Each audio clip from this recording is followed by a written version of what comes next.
And greetings and welcome to the QCast Season 3, Episode 14. And hey, before we get going on this one, I just wanted to take a pause for a quick second to give a big shout out to my friend Dave McHugh. Dave of Hoopsville fame. Everyone knows Dave in the D3 Hoops World lost his father this week. And I just wanted wanted Dave to know that we're all thinking of you and your family, Dave. We know how difficult this is. And so shouts to you and everyone, Dave. My guest today, really excited about this. We've been working on this for like a year. Literally, we've been talking about doing this for over a year. And my guest is Coach Dave Arseneault Jr., the head guy at Grinnell men's basketball. Coach, literally, like, I don't know, it's been like 13, 14, 15 months. We've been saying we need to do this, and we're finally doing this. Thank you so much. And how are you doing, Coach? Yeah, I'm doing great. We just wrapped up first semester in terms of games and everything, and excited to be on the now infamous QCast. I can't wait. Me too. You know, the timing seemed good to do this. We in the last week there was a lot of chatter around Grinnell coming off of kind of the most recent record. I was a little bit critical of some things, and I just kind of took a big pause and said, you know what, this is the time to do this. Just kind of like the whole like seek to understand is a lot better than starting to go on Twitter with no information on my side. So really looking forward to this, and more importantly, just the chance to learn about the system, what it is, what it isn't. I think people will find this really pretty fascinating. Pretty fascinating. Um, Coach, currently 5-6, 2-2 in the Midwest Conference right now. Wins over Lake Forest and Knox, losses to Lawrence and Cornell. 2-2, 5-6. How do you feel about where you guys are relative to where you want it to be? What's kind of the theme so far of this early season for Grinnell? Yeah, I'm feeling okay about where we are. It's been a little bit of an up and down year already. I think we plucked off a couple of important conference wins early in the year. A game at Lake Forest that we played super early in the season by conference standards, and then lost a couple games that in one case I thought maybe we had a chance to pull one out up at Lawrence. Didn't quite get it done. Got hit pretty good at Cornell, which can happen because Cornell's a pretty solid team. But so far it's been a little bit up and down. I'm hopeful that we're turning the corner and that we're able to make a run to the conference tournament here second semester. I was curious just because they're in the CCIW, the league that I follow. The game against North Park, you lost that one. I think that's a really hard team to play system against because of the number of ball handlers they have and how athletic they are. They're a really great assist to turnover team. And I'm just curious for your impressions of that game this year against North Park. I could not have been more impressed with them. It was absolutely unbelievable. I wasn't like, when we scheduled the game, we kind of scheduled the game late, like sometime this fall, and a lot of times the scheduling takes place earlier, but we were still looking for a game, as we are almost always. And they were looking for something as well. And Coach Smith, with what he did, and some of the guys that they have, and the way that they competed, they just absolutely drilled us on our home court. And they pressed us some, and Sure. they handled our pressure. They finished. They were tough. They kicked our butts on the boards. I could not have been more impressed with them. I wasn't really sure what they were going to be like this year. I'm not sure anybody was, besides those in their locker room, and I just could not have been more impressed, and have kind of followed them along a little bit this year to see what they've been doing, since they drilled us pretty well, and it looks like they're having a pretty good season. They've been doing okay. Yeah, I think they're a really hard team to match up with in the system just because of how uniquely they are set up. So I wanted to ask you that. The preseason poll in the MWC was Ripon 1, Illinois College 2, Cornell 3, and you guys 4. As you're looking at games and you're starting to now pay attention to what's going on in your league, is that about how you're seeing the conference right now? Again, you guys lost to Cornell. You haven't played Ripon, Illinois College at this point, but what's the top of the MWC looking like? Was the preseason poll close, or how are you looking at that? Yeah, I think that at least from my projections, Ripon, who returns everybody from a team that hosted the conference championship last year, ended up losing in double overtime to Cornell in the final. Um, with them returning everybody, for me, it was me picking them to win the league. And I know that they have just played a really, really challenging non-conference schedule. Their record is definitely deceiving. They're a very good team that up there. And then Illinois College is off to a 4-0 start in league play. And Steve Schweer has done an incredible job of getting that program really going. And in some of their more recent conference results, they've been beating up on teams a little bit, and we haven't played either of those squads yet. Of course, but we'll play them both here second semester, 2 times each. And right now, as I'm looking at it, like, I still think that at least in the top 2, those teams are just balanced, well coached, and should be competing at the top. I think there are a whole host of other teams, maybe every single other team that is looking and saying, hey, how can we get into the mix? And I'd like to think that we're going to be there, at the end saying, hey, how can we get into the mix? And it's a good conference. It's like any other conference. When you get into conference play, these games are almost all close. And can you talk just a little bit? This is a collection of very, very good schools, competitive basketball.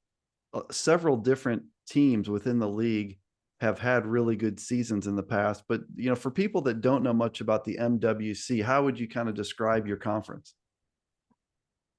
Yeah, so from a basketball perspective, like, I think traditionally, I'm not breaking news here by saying that in most years it's been a one bid league, and so there is competitive basketball within the Midwest Conference, but in terms of making waves on the national scene, it has been a one bid league. St. Norbert, who had really a stranglehold on the league for years and years and years, has since left.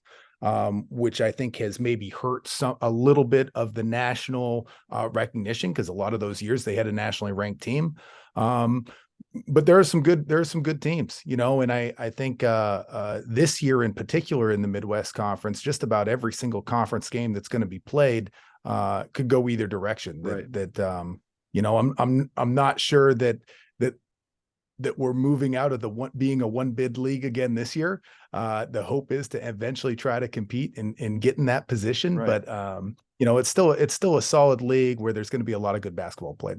And when you say that, I mean, the challenge here is that you're surrounded by, so many other big programs and everything. Is that when you guys go play non-conference games in your league, you're bumping up against the Wisconsin Intercollegiate and the CCIW, and it could be WashU, and it could be St. John's. But geographically, based on where you guys are located, the reason it's been a one bid league is because just, a few too many losses in the non-conference in some of these teams. So I think to your point, at some point, I feel like someone's going to break through, and that will be a big day for the league.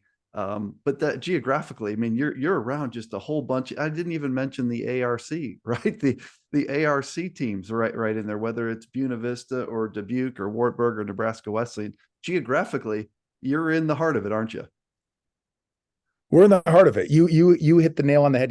This last year was my first year on the regional advisory committee, which was a great experience. I mean, it was my second year, but really my first year because of COVID. We missed the NCAA tournament, which was a great experience, and really opens your eyes to the number of quality teams that are just in this area. Even if it's not just Region 9, it's in kind of the Midwest area. The number of quality opponents that in from the leagues that you mentioned. So you're right. We could still be playing incredible basketball in the Midwest Conference, and at the same time, that doesn't mean that we're going to be getting a second bid to the NCAA tournament just because of the number of incredible teams that are right here in our backyard, so to speak. And I'm glad you mentioned Region 9. Midwest Conference used to be in the Steeled Central region. Now it's in Region 9. So you're in a region where you've got to deal with the WIAC. You got all the WIAC schools in there. You have the MIAC in there. So, St. John's, et cetera. Definitely a great region, one of the really strong regions. We're talking to Coach David Arseneault Jr. and we'll get into his background a little bit. I believe this is this year 5 already, Coach Dave? Is this year 5, or do I have that right? It's year 4, 5, 6. Yeah, Where are we? yeah. So it's year 5 as a faculty member at Grinnell. I was the interim head men's Right. basketball coach for the 2 years before that. And so as a faculty member at Grinnell, really only actually 40% of my job, I think, if you break it down like that, is coaching men's basketball. Right. I'm also the head women's golf coach. A role that I of course take very seriously. We have a nationally ranked women's golf program. I know we're not chatting about that on the QCast, but and then I also have teaching responsibilities as well. But so this is my 5th year as a faculty member. I guess 7th in terms of head men's basketball coach, and then of course had like a little stint prior to that where I was assisting my old man and then played for my old man. And a lot of people don't realize that, the people think about head men's basketball coaches like everyone is Bill Self or something, and most Division III head coaches wear many hats on campus, like you just mentioned. I mean, Division III, Coach Dave, is a lot different in that regard than Division I, wouldn't you say? Oh, it's incredible. I was just celebrating the recent commitment of a women's golfer that we picked up, at the same time as I'm scouting and trying to plan for a game at Cornell, and all the different hats. I mean, it keeps me balanced. It's the life that I chose. I absolutely love Grinnell College, the institution, my alma mater. But it's also just I think for people that maybe aren't as close to it and are looking at Grinnell basketball and saying, well, why isn't Grinnell basketball doing this or this or this or winning this many games? It's that there's a lot that goes into anybody's coaching position, and there's a lot that can go into the recruiting at a specific institution. And so I guess that's just a little bit about what my position looks like at Grinnell and some of the different hats that I'm wearing here. And someday let's have a QCast about that women's golf team, because I hope you've incorporated some system principles. I'm a big golfer and I hate slow play. So I'm hoping, like, when we golf behind the Grinnell women, that things are moving fast, Coach. So like maybe someday we're going to get into this and how the systems made it over to the golf course. But one of the other things I wanted to ask you about, and then I want to talk to you about your playing career, but your first, I believe, head coaching gig, the Reno Bighorns, correct? So like that's now the Stockton Kings, but the NBA Developmental League. And I've never really known how you got from where you were to that. How did you land such a cool job, and what was that time like coaching the Reno Bighorns in the NBA Developmental League? Yeah, I landed the job mostly through blind dumb luck, if I'm being completely honest. Like I mean, no doubt it has to do with the style of play that we were running at Grinnell, but I was a part-time seasonal assistant coach at Grinnell College, and I got contacted by the Sacramento Kings front office and their management team to see if I had interest in the position. And I came into the office and I told my dad, hey, they reached out, they asked if I had interest in their head coaching position, and he was just like almost laughed or scoffed at me. It was like, they're certainly not their head coaching position. Like, what are you talking about? And I was like, no, Dad, I'm pretty sure that they were talking about the head coaching gig. I went out there for an interview. I didn't, I guess, really even apply for the job. It was very odd. Not so much as even a resume. I just went out there for an interview. I explained the way that I knew basketball, which is the Grinnell system. And they ended up hiring me. And so I was there for 2 years. My first year out there, we had a 20-30 record. To be honest, I very easily and probably should have been fired after my first year, because I really had no idea what was going on. And we lost a bunch of games, I made some adjustments to the Grinnell style, I guess, or to the system for year 2, and kind of backed off some of the pressing and just did some different things. Still tried to play really up tempo, and we had a lot more success in terms of wins and losses. And you know, won the Western Conference, I think, or finished in first place in the Western Conference. And then they decided not to renew my contract after that year. So I guess it kind of worked out in a sense that I got 2 years out of the deal and learned a ton just about player communication, X's and O's, the spacing. It really is a different game when you're talking about a shorter shot clock, right, and the caliber of the athletes and the space on the floor and everything. But it was a wonderful experience for me, and also just to get out of Grinnell and get out of what I knew and what I had been really comfortable with to help my own personal growth and development and learn a different way to play the game. Yeah, really cool. Must have been a great experience. I'm sure you've taken things from that experience into what you're doing now. Let's get into the system a little bit. And you know, your father was the longtime head coach at Grinnell and is the inventor of this thing we call the system, which is worldwide. I mean, this thing is known in basketball circles across the world. It is studied. You know, if you go to YouTube and YouTube Grinnell system, you could spend literally a whole day watching cool videos of this. Ironically, you'll find this funny is in preparation for this, I did a little of that. I'm just looking for stuff like interesting things. And our assistant coach, Aaron Levin, comes up in a podcast talking about Grinnell. So I thought that was kind of funny. But if you could, Dave, explain to people why your father created the system. Let's start there. So there was a reason why he said, "Hey, I want to try something different." And again, not that you have to speak for him, but you're intimately connected to this. Why did Dave Arseneault Sr. create this thing called the system? Yeah, it was he had to do something different. The school had just historically lost a lot of basketball games, and he had to do something different as a way to try to inject enthusiasm into his program.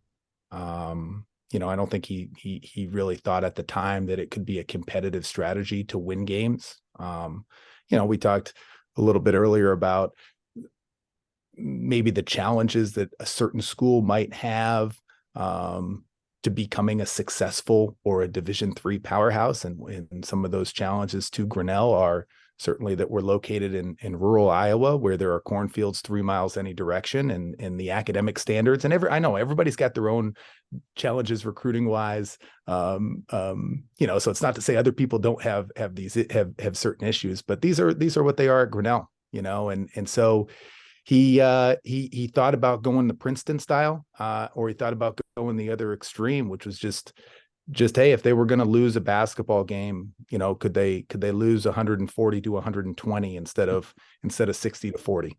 And you know, that I guess was the primary reason why he started. And he inherited a Grinnell men's basketball program that had not had a winning season in 25 years. And he tried for a couple of years at least to play, you know, regular basketball. Wasn't very successful. And it was at that point that he said, to your point, we have to do something different. You made a point of at the time, based on where the program was, it wasn't even like this is going to be revolutionary. We're going to win games because of it, but it was trying something different. I think would you like having fun is a big part of why he created this, right? Is like we have to find different ways to get guys here and keep them here. Making basketball fun again was a big part of that development, wasn't it? Yeah, absolutely. I mean, I think when he first got to Grinnell, he went to intramurals to see if he could recruit somebody from intramurals, you know, and he's talked a lot through the years about, you know, if you're a part of a losing program and you're sitting on the bench for a losing program, like what does that do for your self-esteem and for really now what's come to be known as the student athlete experience. And again, I think it's important to note, like he never felt like this could really be a strategy that could actually win Division III basketball games. It was more just going to try to create some positivity and give the team and the fans, you know, something positive to talk about. playing the game. And ironically, it did lead to winning basketball games. I mean, 361 wins later. He won MWC titles in 96, 01 in 09, got to 2 NCAA tournament games. So, interestingly, it started out of almost necessity, but boy, it led to a whole bunch of victories. And, looking back on that, that had to be pretty fulfilling for your dad to have created this way to play. And now we're winning some conference titles in a good conference, right? Yeah, he talks a lot about the 1995-96 season where they won the Midwest Conference Championship. And I mean, I can recite the story just because I've heard it so many times, where it was back when the Midwest Conference had a North and a South division. And for whatever reason, it was the South's year to host. Whoever finished at the top of the South got a host. And so we were at the top of the South. And I think Ripon had an incredible team that year that was 21-2 or something, somewhere along those lines. And they had to come down to Grinnell for the conference tournament because of how the North-South thing broke. And Ed Brand scored 60 points in the Midwest Conference Championship game, went 14 for 22 from the 3-point line. And for my dad, that was like a huge justification for the system, you would probably get a smile out of hearing that in the NCAA tournament we had to go play against Wheaton, and Wheaton beat Grinnell. But I remember that. I remember that. I know that Matt Nadelhofer tore his ACL at the end of that game. Like, I remember crazy stuff, Coach Dave. Like, I actually remember that game. And but it was a validation, I think, for my dad at the time to be like, oh, this could win our league, and not sure how far it could go, but it's just been interesting. Like, I'll throw in an old game film from back then, and it's interesting to just see how differently the game was played, right? Like with the 3-point shooting, when we were taking a bunch of threes back then, but nobody was really taking threes at that level. And now thinking about how the game has evolved, and especially with guys that have some size that are able to handle the ball and shoot from the arc and make plays out there, that the game has changed, and our system has also changed, And so when I hear somebody say like they're running the Grinnell system, I don't even really know, I guess, what that means exactly anymore. Like, there are still a few core principles, but we even run different versions of our system. 3 years ago, last year, we ran a different version than what we're running this year, So there are some similarities to how we play, but it's in, never mind 25 years ago, how much things have evolved and changed. So that is something that I think is also interesting too. It is. And I wanted to let's get into like I don't know, what is the system? Because you said it's changed. And before we leave that, great point. What year did your dad start the system? Was that late 80s, or was it right in the early 90s? Early 90s. Early 90s. And you're right. The teams, just like the NBA, it took a while for the 3-point shot to become like part of the game and not just something you did at the end of the shot clock. And in Division III basketball in the late 80s and in the 90s, the 3-point shot was not what it is right now. If we went back and looked at statistics of 3-point field goal attempts, so what you were doing at that point, what your dad was doing, was completely different than what college basketball looked like. So system-wise, he's brilliant, but he also, Q, he also kind of lucked into it. I don't want to give the old man too much credit here. I mean, he could not have foreseen back then, when they're taking 50 3-point shot attempts per game, that nowadays everybody's going to be taking that many threes, right. And actually, if you look at our offense, it's our offense doesn't seem that crazy anymore. I think our defense is probably still a little bit out there for people, though that's changed some over the years. But the offense anymore, when you just look at the pure numbers, it's not that different from maybe how another team just wants to play up-tempo basketball. Yeah. And let's get into the intricacies of the system, because the part of all this that I think I've been pretty consistently behind was like, every team decides what its competitive advantage is on the floor. And I have no issue with whatever, like my alma mater, typically trots out a bunch of big guys and we go get rebounds and we try to make some shots. Like that's how I would describe our team this year is we're huge and we hope to win the rebound battle and just kind of beat you up. And that strategy versus yours, to me, like whatever works best. The way I understand the system, whenever someone asks me, is it's about being efficient. It's about getting more shots than the other guy, and it's about outscoring them. Just everyone goes into every basketball game trying to outscore the opponent. I think you'd agree you're trying to do the same thing. Now, the old school numbers that I have, and this is where I want to start this, and you tell me if these have changed, if you use these still, but going way back to like early system type stuff I could find, you're trying to take 100 field goal attempts, of which about half of those are threes, somewhere in there. You're trying to turn the other team over 32 times. You're trying to get an offensive rebound on 33% of your shots. And you're trying to have about 30 more field goal attempts than your opponent. Obviously, you put all that stuff together, you check all those boxes, you're probably going to win every time that you can hit all those. Are those still the foundations of your system as it stands today, or is it completely different? No, it's not completely different. I think that those are all things that we're definitely still working to achieve. I think that maybe what's changed a little bit is, the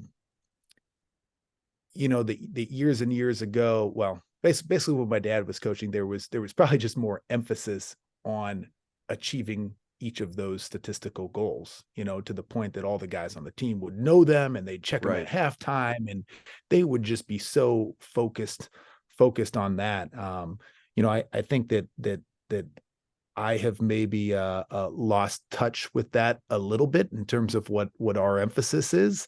I think that there is now an emphasis within our program like that we want to win games. It's not just good enough for us to say, hey, you know what, we're running this style just to inject enthusiasm. If we lose 140 to 120 every single game, so what? There's like a natural competitive aspect of wanting to see if there's a way to tweak and adjust as the games evolve to see how far we can try to take this style of play, and so I think that there are a lot of ways that those numbers can also be achieved. I think that certainly some of the constants that have remained in our system are in most cases, the 5-for-5 substitutions, though we will sub 1-for-1 offense, defense. We will leave somebody on for multiple shifts at a time, depending on the situation or the game. The constant full court pressure, and then the emphasis on really wanting to maximize inside out 3-point shot attempts, and balance those with shots at the rim. But after that, it's there's a lot of variation to how the Grinnell system can be run. And it's still a principle that offensively you're trying to shoot generally with like a 12-second shot clock, so to speak. You're still trying to shoot within about 12 seconds. Yeah, we'll try to shoot within 12 seconds. We'll practice with a 12-second shot clock a lot in practices. And anytime a 3-point shot is taken, another constant is that we send 4 guys to the offensive glass. So our shooter will rotate to the top of the key wherever they are. We'll send 4 guys to the offensive glass with specific offensive rebounding, positioning or technique.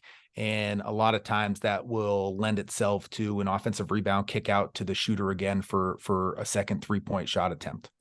That's probably another thing that people don't give the system enough credit for, is it's built on some pretty black and white, good old fashioned basketball fundamentals. I mean, you guys are crashing hard to the board. You're trying to get offensive rebounds. You're trying to steal the ball, right? You're trying to play great defense. And in playing great defense, you're willing to take gambles. And a lot of people will say, oh boy, Grinnell gave up a bunch of dunks. Well, they know that going in, right? You're making trade-offs here, that you're trying to steal the ball. And if you're successful X number of times and it leads to you shooting X more and you make X% of your shots, then it's okay if there's a bunch of layups and dunks on the other end. Is that a confusion, Dave, that you run into with people looking at your system and seeing all the easy baskets that you give up. That's the trade-off you're making. That is a byproduct of it for sure. If you're pressing a team that has really good guards, and it's a bad matchup for you, then something's going to give, right? Like if you're not forcing teams to turn it over, and they're slicing and dicing your press, then a byproduct is that they could very easily be getting some quick dunks at the back end of the press. And the hope is to try to make adjustments to that. And I think that the other really key or core principle for us is that everything we do, we just want to play as hard as we possibly can and distribute the minutes so that, years ago, potentially even in the present day, if we have guys that maybe aren't as big or as strong or as athletic that can outwork, superior athletes who are pacing themselves, then that gives us a chance to compete. And I think that is certainly something that has been present throughout the years and continues in some ways to be part of what can make us successful. Yeah, I think that's one of the biggest things I remember from the time that Illinois Wesleyan played Grinnell in that tournament game in 2001. And I lived in Bloomington at the time and was really close to the program being there in town, and got to go to some of those practices leading up to the Grinnell game. I just remember thinking that for all those days, our guys, led by Denny Bridges, were having to do something that was completely foreign to them.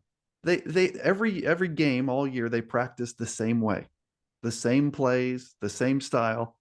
And for several days leading up to that, Coach Bridges had to teach his team and spend all of his time on something different. That has to be a huge advantage for you guys, just in getting a team to have to play differently. Is that correct, Dave? Absolutely correct. Though it didn't really matter for that IWU team because they were did so okay in that good. game. We did okay. They could have they would have beaten Grinnell in any style that you wanted to play, Bob. But you're right. I mean, it's that, hey, we're gonna force other teams to adjust to how we want to play, whether it's the pace, whether it's you're not going to get a really run a set offense for the entirety of the game. How we practice, we do a lot of 5-on-0 skeleton offense up and down the floor, just trying to get into a routine and a rhythm, to dictate all of that. And, part of that makes scheduling a little bit challenging, which maybe we'll get into at some point in time. But that's one of the things on my list. I do want to ask you that. Another part of that is just that it's hopefully going to give us a chance to be more competitive, and I think about,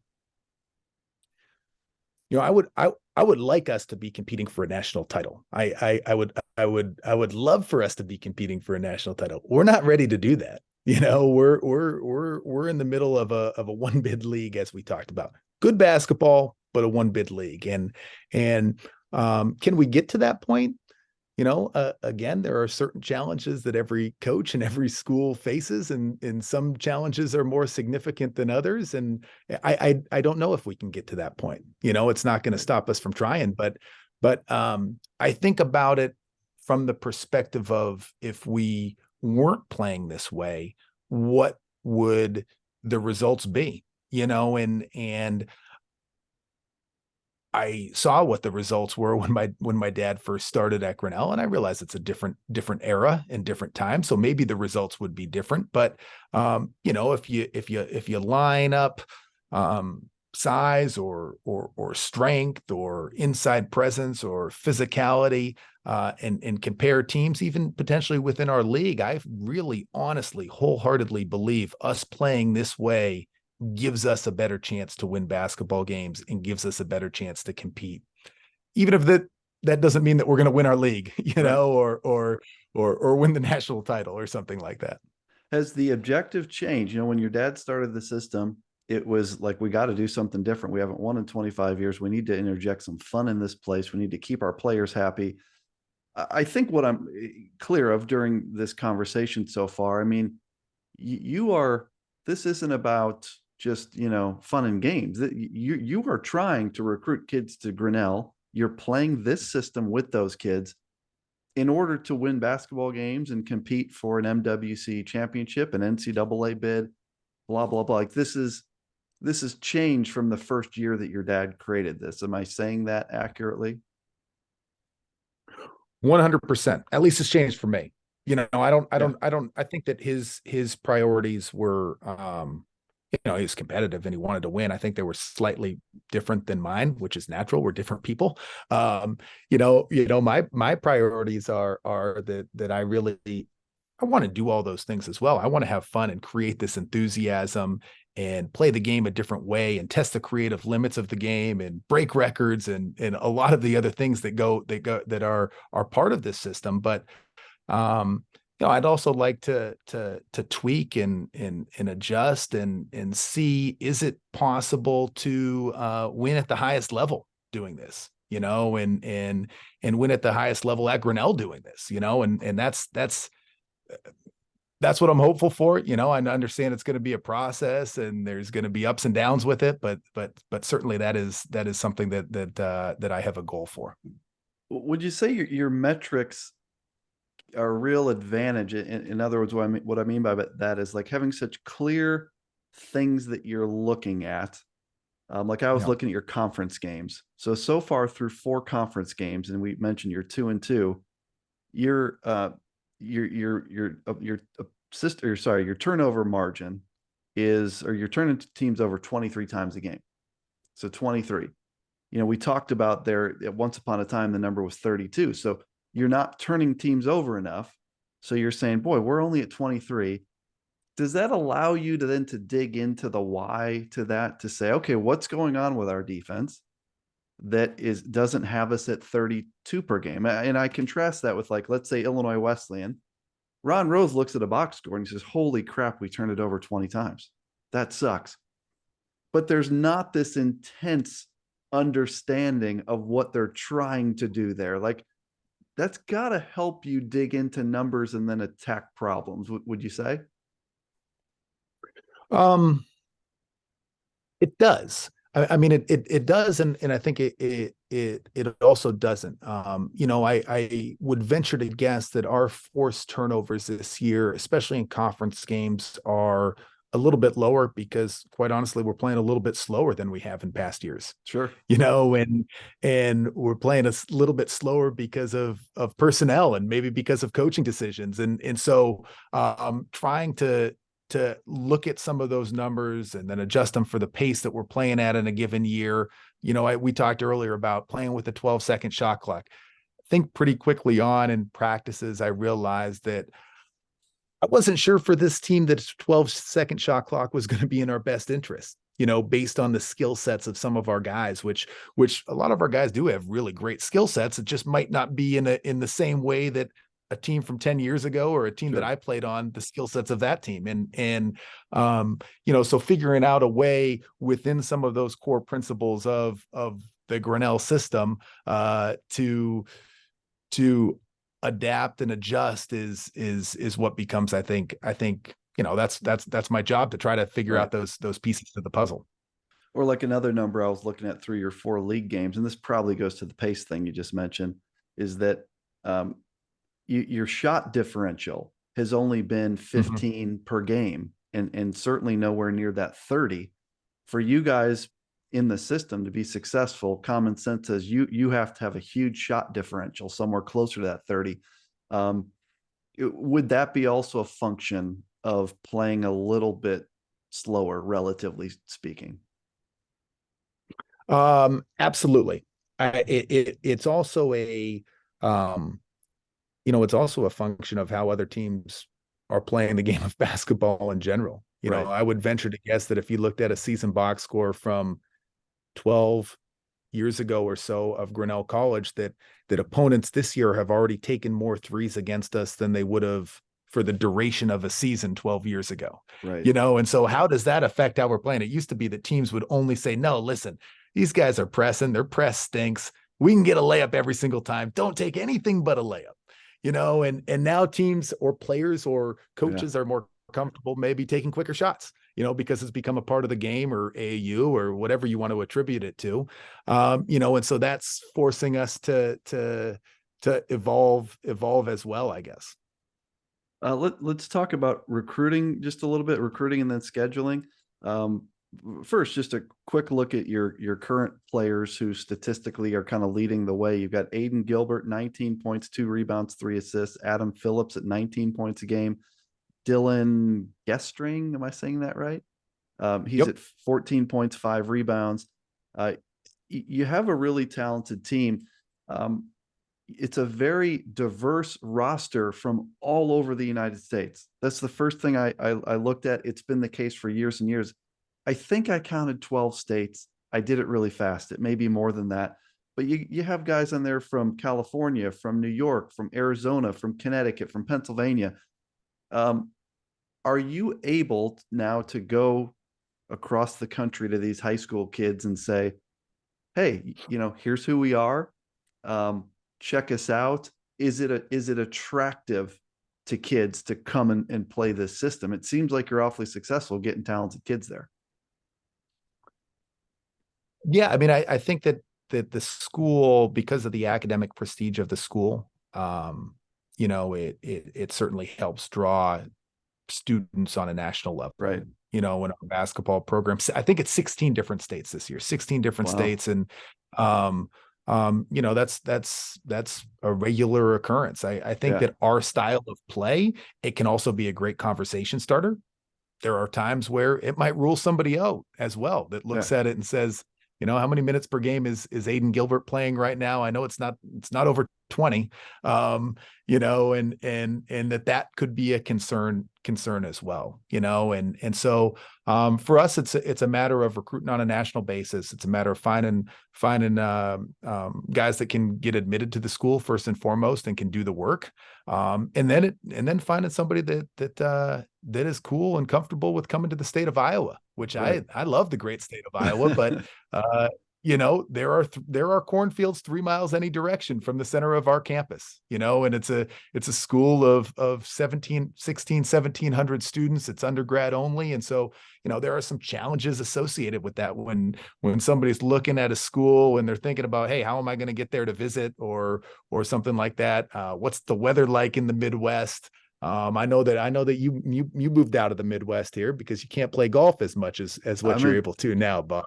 I'm telling you what, Dave. So it's been 53 this week, and I don't want to go outside and do my little run because it's cold. Now I'm doing it, but I got to really bundle up. I'm going to see Mom for Christmas, and this next Friday the high is going to be 4, and so I'm out of that cold stuff, Dave. But when I have to go, I'm totally soft, absolutely soft. You'd be very disappointed in me. Let's talk scheduling. You said earlier, and I gotta believe that it's challenging. That there's a lot of teams that would say, look, we're not going to play another game like that. So why would we schedule Grinnell and spend 3 days preparing for it, the system, and then then we go back to playing WashU and Wheaton the next week? How much of a challenge is scheduling, and just talk through where that is currently? Yeah. It's a yearly challenge, and it's not that teams are afraid to play Grinnell, it's or anything like that. It's just that it's what are they gaining from the non-conference experience, I would say is the biggest question, and geez, this year we only have 24 games on the schedule, not even the maximum number. And so what it's led to is a handful of non-D3 opponents. What it's led to is we've benefited by Greenville running their own version of the Greenville system, that we can play a handful of SLIAC schools on a yearly basis as a way for them to kind of get something out of the experience, So we play Westminster and we're playing Principia this year. We're supposed to play Eureka. We have played Eureka in the past, and a few others we've played over the years. And so it's it's challenging. I think that we'll get invited to quite a few tournaments, or we could travel and go play some games in different part of the country, but that has its pluses and minuses as well. And so we're almost always looking for games. I think that some people will just like Coach Smith at North Park. He just called and just he didn't care. He was like, "Hey, we want to play fast too. I think it'd be good experience," and jumped right on board with it. And so, but it's a yearly issue for us to try to find teams and again, maybe that's what leads to our schedule looking like what it looks like. I guess the selling point would be, like I look at Illinois Wesleyan's team this year that really has all new ball handlers. And the first several games this year, there were a lot of issues in handling the basketball. Like a game versus Grinnell early on would have been the ultimate test to like, are we ready to protect the ball? If you can protect the ball against Grinnell, when you play Wisconsin Stevens Point, you're probably going to be okay. Is that, I mean, do you try to sell that, or is it like it is what it is and you're not going to change anyone's mind? Do you try to even get into some coaches and say, look, here's why you should play us, or is that just, they've already got their minds made up? No, I think that some already have their minds made up. I mean, we also, if you just look historically, like we haven't been a regionally ranked opponent for several years for teams. So as teams are probably filling it out too and saying, hey, we need to bump up our RROs. True. It's not playing Grinnell is maybe not the answer. And so there are probably just a few too many things about, well, the style of play, how is this helping prepare us for a conference game that we have coming up, or to work on our offense or to work on this. But I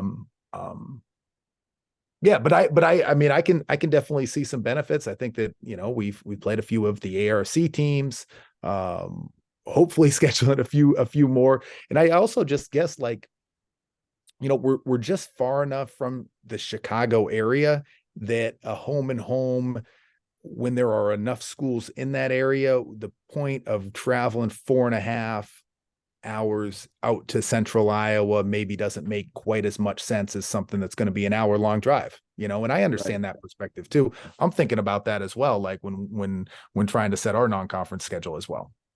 Great points. Yeah, especially around the focus, as you know, from being on the rack, the focus around strength of schedule and RROs. And if you think a certain team might not be regionally ranked, then maybe you go a different direction in your non-conference scheduling. It's a great point. Just a few more things, just as we start to wrap this up, and then, you please let me know if there's anything we haven't covered.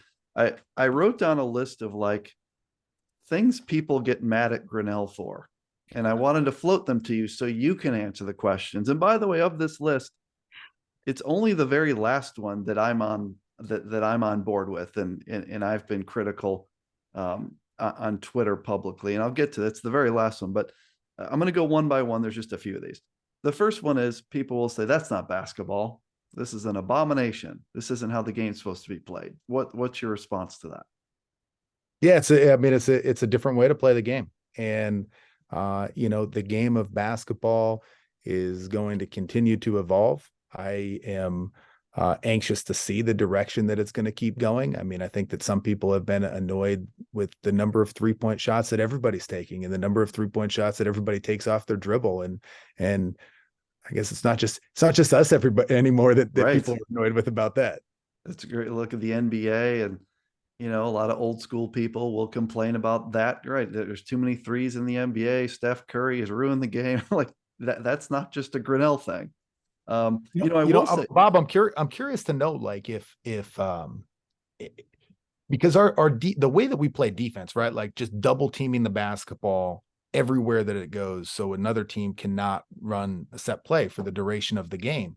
That again is still, I don't know, exotic, or people just think that that's ruining the game, or that's not real basketball. I don't know what's going to happen defensively in the next 20 years of the game of basketball. I don't know how teams are going to start adjusting or creative minds are going to change the way the game of defense is played. If the way we're playing defense is going to be that far out there, Right. in years to come.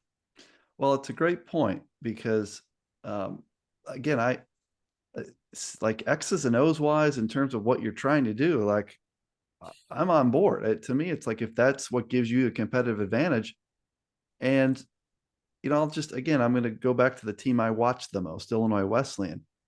Like you would be an awful matchup for us right now because what our strength is not currently is handling the ball. So like would I want Illinois Wesleyan to match up with Grinnell in the NCAA tournament this year? Not really, because of how you play defense. Your ability to cause turnovers. So I don't know why people tend to have some kind of issue with the way you trap, and um, I don't understand that part because it seems like to me it's pretty good old fashioned strategy. I'll also say, Dave, the loudest, the most energy I've ever heard in Illinois Wesleyan Shirk Center was that game against Grinnell. I will never, as long as I live, forget it. And that's what the system brings. I mean, there was a packed house, and there's been several packed houses there, but I have never heard a buzz for 90 minutes like that. Like when a game started at 7, ended at 8:30, including halftime, just people buzzing.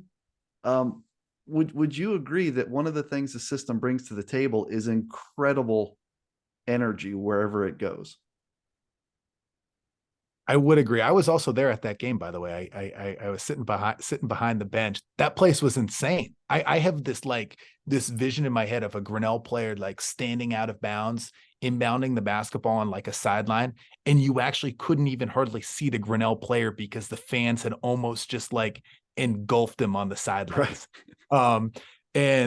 And it was an insane Division III atmosphere. But you're right. Like a lot of times when we go on the road, we'll be the other team's biggest crowd of the year, and almost like a traveling circus type of environment, and our home crowds have I don't know. They haven't been quite as good as what they were either back in our old gym like 20 years ago or from when Unfortunately, I played. that's just the world. Same with our crowds. They're okay, but unfortunately, I think with the advent of our phones and 8 million other things, that people just aren't going to basketball games like they can watch it on stream. So instead of driving 2 miles across town, they just watch it. Yeah, that's not just a Grinnell thing. That's unfortunately, if you watch any game, like I'll pull up an Elmhurst game and I'll say, boy, that place used to be packed on a Saturday night against Wheaton. And it's not, it's unfortunately the world has changed. Thing number two, that snarky people will say, related to Grinnell, and maybe this is one that I've been sucked into as well, is, hey, if this is the greatest thing of all time, if this system is revolutionary in saving the world of basketball, why aren't these guys winning the Midwest Conference every year?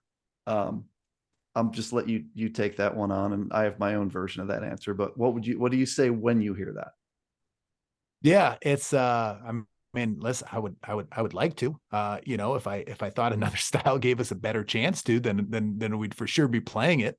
But it's I don't know. There's generally a reason why certain teams are able to win more basketball games than others, and whether that's a staffing thing or an emphasis on the athletics or a recruiting thing, and and I also just look at it from or a location thing, and I also just look at it from the perspective of what would we look like, if we weren't running this style. And how would we fare and how would we compete? And, I just see so much more benefit to, to the way that we play, because it gives us a chance. It gives us a chance to compete against teams that are bigger or more athletic or have more talented players. And Yeah. you were very complimentary to us earlier if we were to face off and square off against your Titans. Though I'm not sure we'd get a single rebound that entire game, Bob. I don't So think you'd get any rebounds, but it still would worry with like we might turn it over 59 times. Like I'm really worried. Like, yeah, so I'm not rooting for that sort of matchup, but it would be if it happens, that'd be fascinating. Like that would be the coolest thing ever. The other thing what's your take on I mean, I hear that too. Like, well, you guys haven't won any national championships, and I'm like, well, of course we haven't. We could play any style and still not be winning a national championship or our conference championship. What's your take on when you hear that, something like that? so like how would I answer that question if someone said that about Grinnell? Correct. Sure. That to me, what I would say is that you guys aren't proclaiming that that's what you're going to do. Like the first part of the question was if this system is the greatest thing ever. You guys have never said that. You've never said that. You've very consistently said that we created this because we needed to play basketball in a different way to recruit players to our school. And what you've never said is that system is going to mean that you beat a team that you wouldn't normally beat. It can close the gap. Like let's take those playoff games. You've played in 2 tournament games. The Wheaton game, that Wheaton 1996 team is one of the best CCIW teams I've ever seen. You weren't going to beat them, right? When you stack the kids for Wheaton and the kids from Grinnell, you weren't going to win a basketball game regardless of how you played. The 2001 Illinois Wesleyan team that went to the Final Four, you weren't going to win that game. Not at the Shirk Center. Maybe in a different setup, the game's played at your place. Maybe some funny things happen. So I guess long story, Dave, is answering on your behalf. You guys have never ever said that the system is going to lead to you winning games that you're not supposed to win. That's how I would answer it. Is that fair? Am I right? Am I wrong? I mean, what do you think of that answer? No, I think that you makes it's a great point, and you're right. Like, I think that that to define, I'm not saying you said this. These are now my words. Like, for me to define success as winning the conference championship or winning NCAA tournament games, would be a narrow vision of success for my program. Right. And a broader vision would be to look at the student athlete experience, and that we're playing 15 to 17 to 19 guys, and Right. That a lot of guys are having an opportunity, and that we're giving them memorable moments, and that we're competing in some games where we might otherwise not have a chance to be able to compete. And it doesn't mean that we don't want to win at that level. Of course I want to win at that level. Right. It's just a reality of where we are with our program, or the circumstances, or what we're able to attain, and trying to make the most out of that.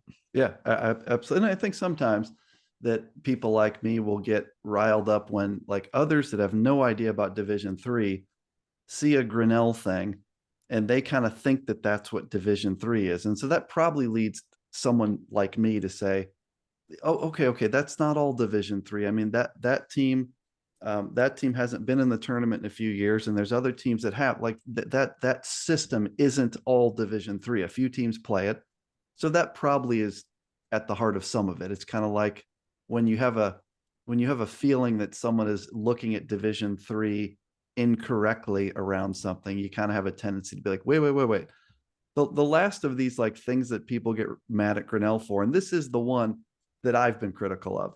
And again, this is kind of like a seek to understand thing, because I think that I don't have any of the story. I've never even asked you about why you guys do this, but the records. So let's talk about the records. You guys have had a few of these situations where, like going back to, I think the first one I could find was 2011. So Griffin Lynch scores 89 points versus Principia. A year later, almost to the day, it was actually November 20th, 2012, was the biggie. Jack Taylor, 138 versus Faith Baptist. You were in a game where you had 34 assists. And, the rule in that game was, I think it was like no one shoots unless Dave passed the ball, right? So we are getting you an assist record.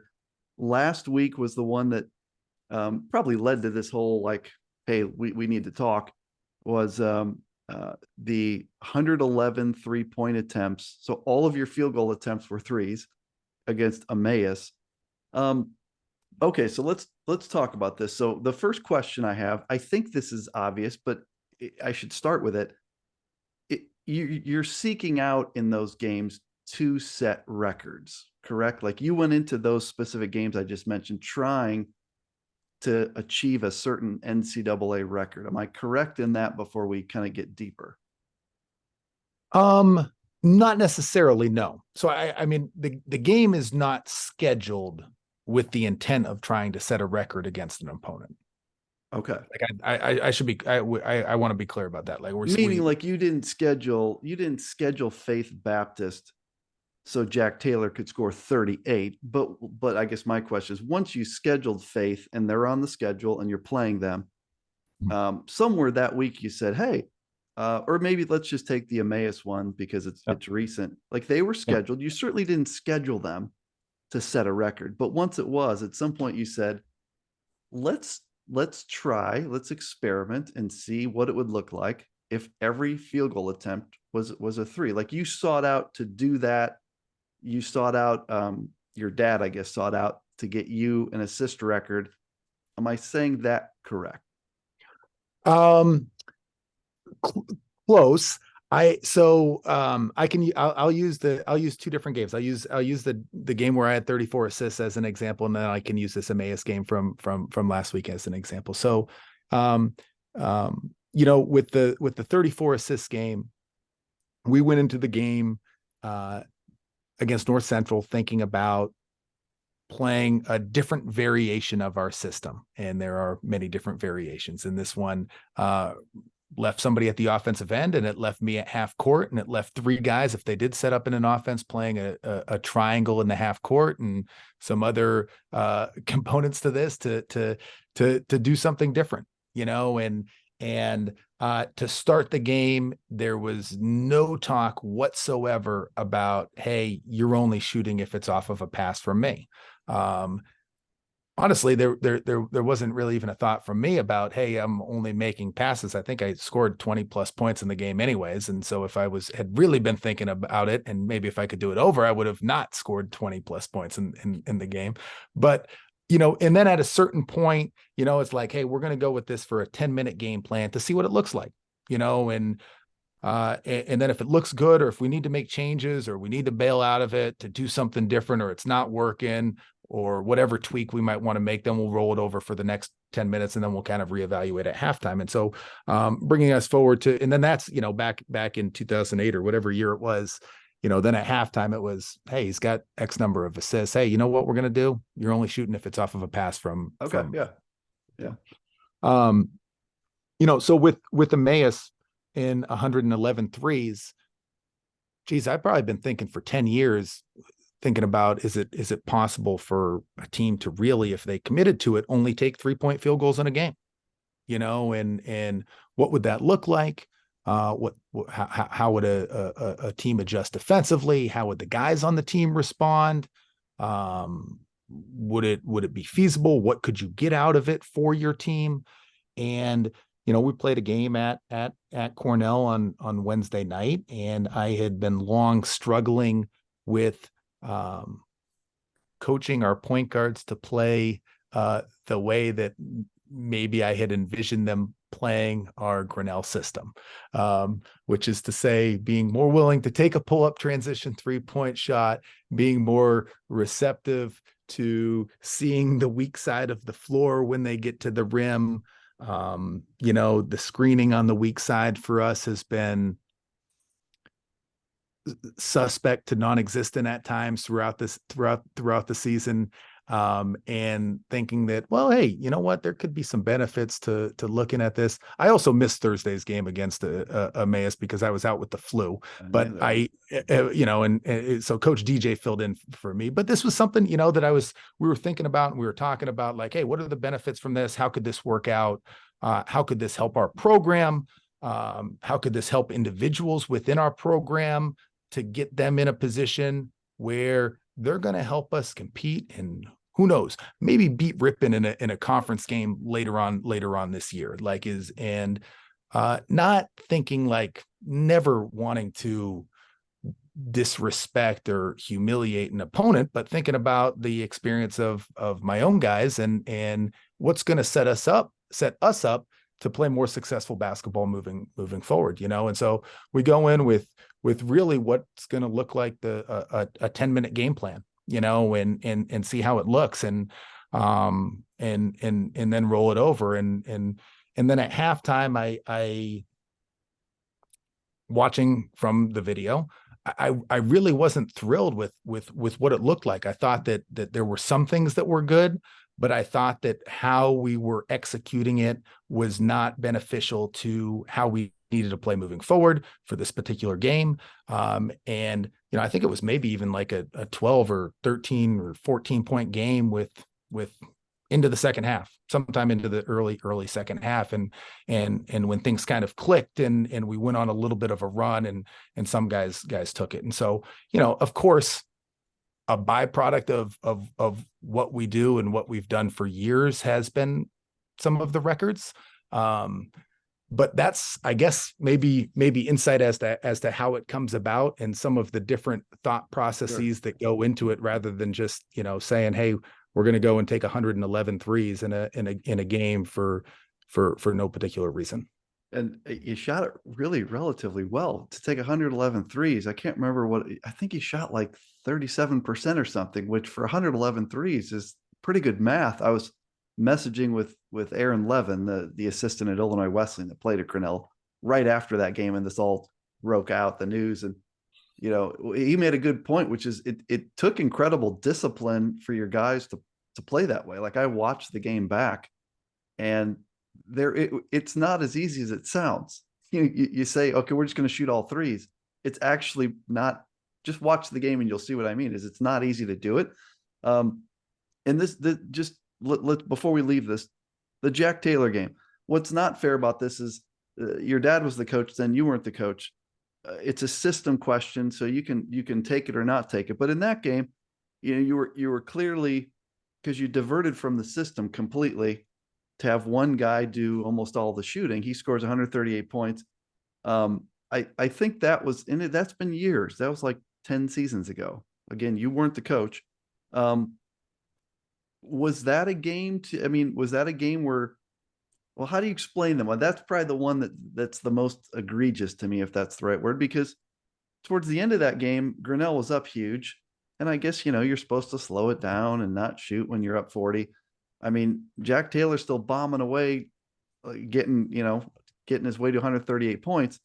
That's probably the one that rubbed people like me the wrong way, Coach. And to say, like, is that really the right thing to do? I don't know. The Jack Taylor game, comment on that if you want to. If you don't, because you weren't the coach, that's cool with me too.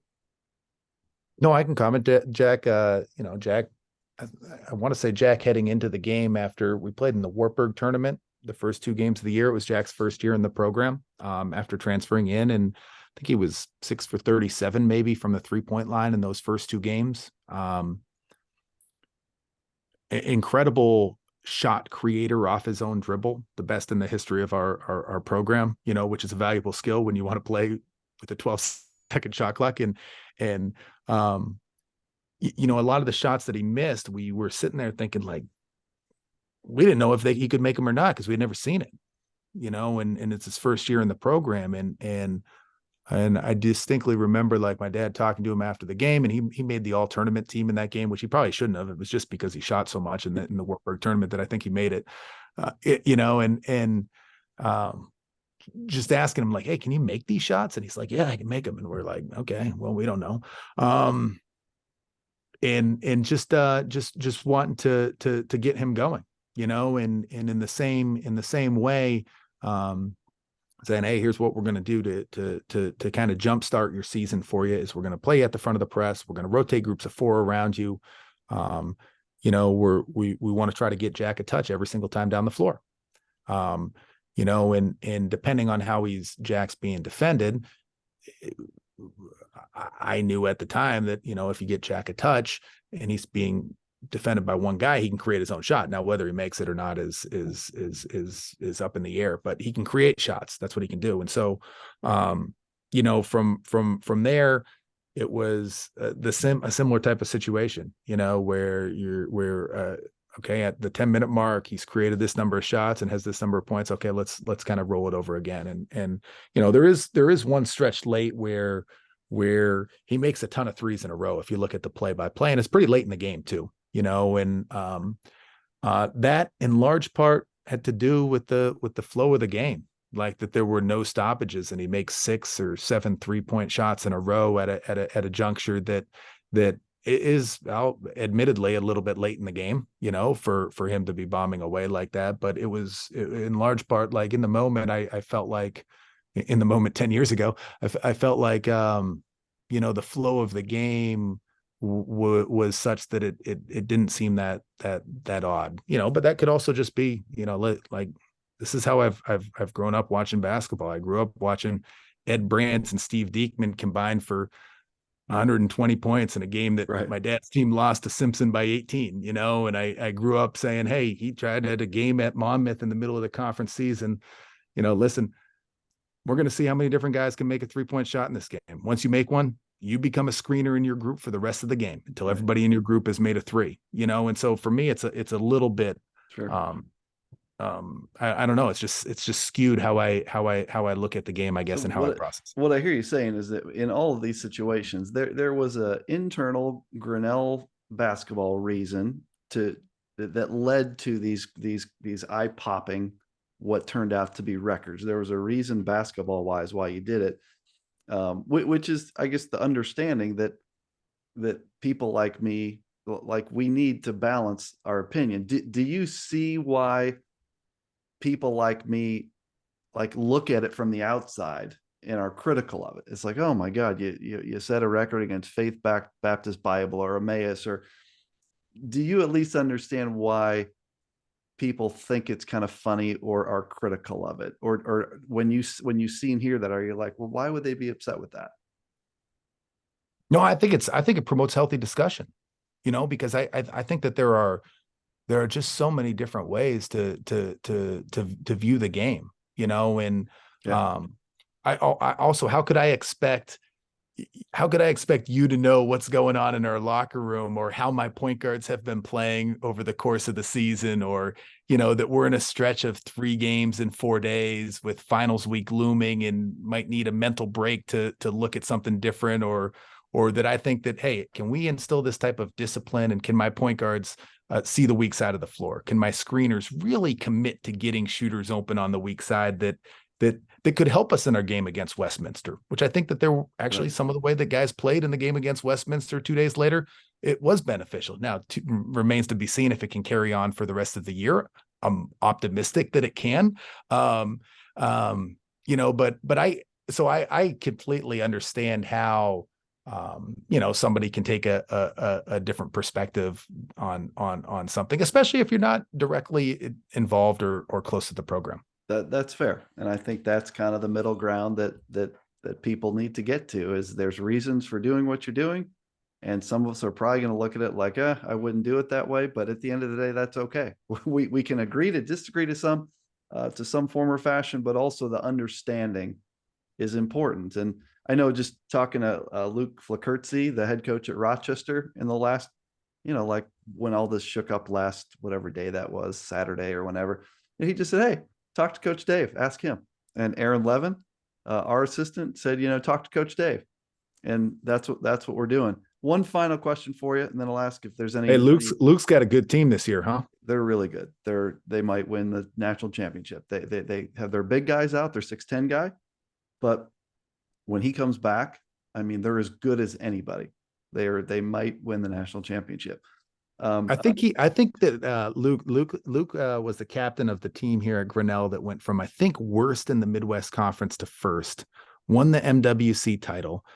I'm pretty sure, I'd have to check the stats on this, but I've heard my old man say it. And Luke's not that big of a guy, but he was absolutely fearless And my dad has me convinced that he led the league in offensive rebounding at like 5'9", if That's he's pretty even good. that, and so yeah, I'm anxious to see what they can do this year as well. Well, I gave him grief because I found the Illinois Wesleyan Grinnell box score, and he took one field goal. And now he got to the free throw line a few times, but I'm telling you what, if I'm playing in that game, I'm shooting more than one time. I don't know what he was doing out there for like 20 minutes. Last question, and then I'll ask you if you have anything for me that you didn't get to. When do you call off the system? I've never understood this. I think it's fascinating. So let's say that you're playing in the MWC conference championship game against Ripon. You're at Ripon and you're up. You've played the system the whole game, for whatever minutes, 35 minutes, and you're up 8 with 5 minutes to go. When do you call off the dogs and play regular basketball? Like, how does that work? Is there a formula for that? I mean, I have a little cheat sheet that I sometimes follow Nice. that I'm carrying in my pocket. But the exact numbers are, a little up in the air. It depends on the team that I have. How good of a free throw shooting team are we? Or do we stand any chance to get a stop in conventional half court basketball, knowing that we don't practice half court defense? Um, uh, I think the old motto had been, hey, just ignore the scoreboard until there's 2 minutes left. But that's not really what we do. I think that at times we go into different, again, modes. Sure. We have this good shot, better shot mode where if we have a lead and there's 6 minutes to go in the game and it's a double-digit lead, does it really make sense for us to be dribbling down and firing 3 seconds into the shot clock? I would think not, but I don't know. Well, yeah. I guess it depends on what your goals are. If your goals are to just score as many points as possible, then yeah, sure. If your goal is to win the game, then no. And so there are times. Here's one for you that I've still been kicking myself to know if I did the right thing on this one. So, 3 or 4 years ago, we had wrapped up the 2-3 game in our conference tournament against Lake Forest. Okay. And our conference tournament is a Friday, Saturday. And the Saturday before, it was senior day at home in Grinnell, and we're playing against Lake Forest, knowing that we're playing them the next Friday. And part of what we do, again, as we discussed earlier, is it's just something different that teams have to prepare for, and they're not used to it. And so I'm going into this game thinking geez, we're playing them again the next week.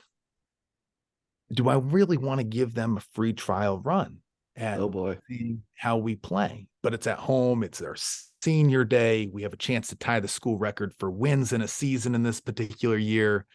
I mean, and so I don't know. What would you do? So are you did you not play the system? Is that what you're saying? Is it?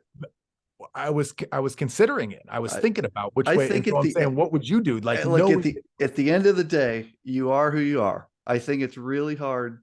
I think it's really hard to play a game and try to play differently. It'd be like if I'm picking a team that I think plays kind of like slow basketball. Hanover. I don't know. I don't know why Hanover's in my head. We used to play Hanover. If Hanover decided to start playing Grinnell from one game to the next, I think it'd be a disaster. So I think you are who you are. Now, I don't even know. What did you do? Did you play the system or did you not play the system?